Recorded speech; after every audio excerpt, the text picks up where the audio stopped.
Hello and welcome to today's Almost a Daily Devotional. We are going to look at 2 Kings chapter 4. This is the story of Elisha. Now, Elisha was the student, the apprentice prophet to Elijah. So this is following up on Elijah's story, and Elisha mimics much of what Elijah did as a prophet. And so we can sort of think of them as one long story arc.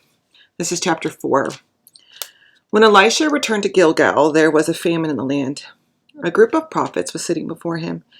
He said to his servant, "Put on the big pot and cook some stew for the prophets." So one of them went out to the field to gather plants. He found a wild vine and gathered wild gourds from it, filling his garment. He came and cut them up into a pot of stew, but no one knew where they were.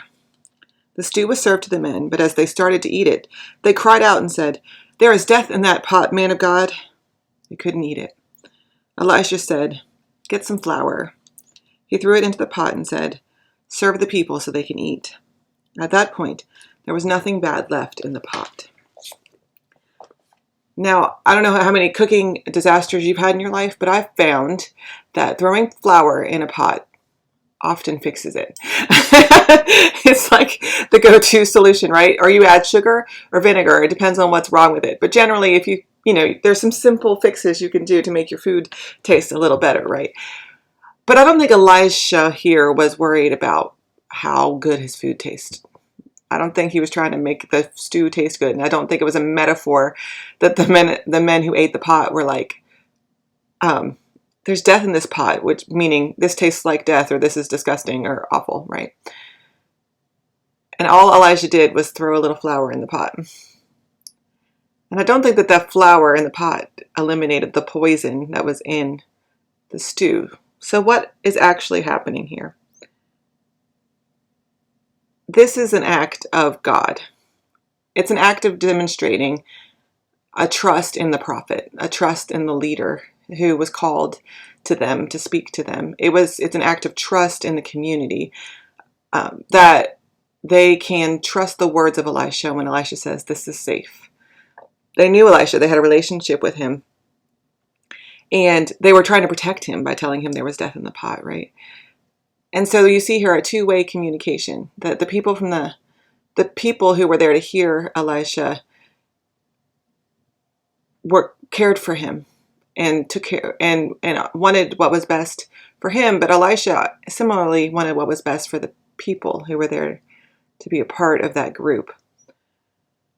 And I think in any kind of a relationship where there's an authority figure or an expert or somebody who you look up to and respect, so a parent or a friend or a boss at work or a doctor or whomever, we have to put a certain amount of trust into that person. And our cynical brain, our brain that wants to pick everything apart, often thinks it knows best. It has a hard time with the idea of trusting someone else. And we want to pick things apart. But at some point, we have to put our trust in another person.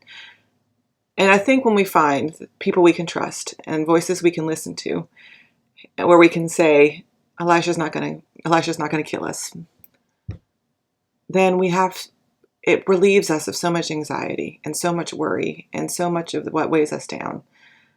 And so I invite you to consider, who are the voices that you can trust? Who are the voices that you can listen to? And you can say that if they say to you, there's no death in this pot, you can trust them. And seek them out and accept guidance. God bless.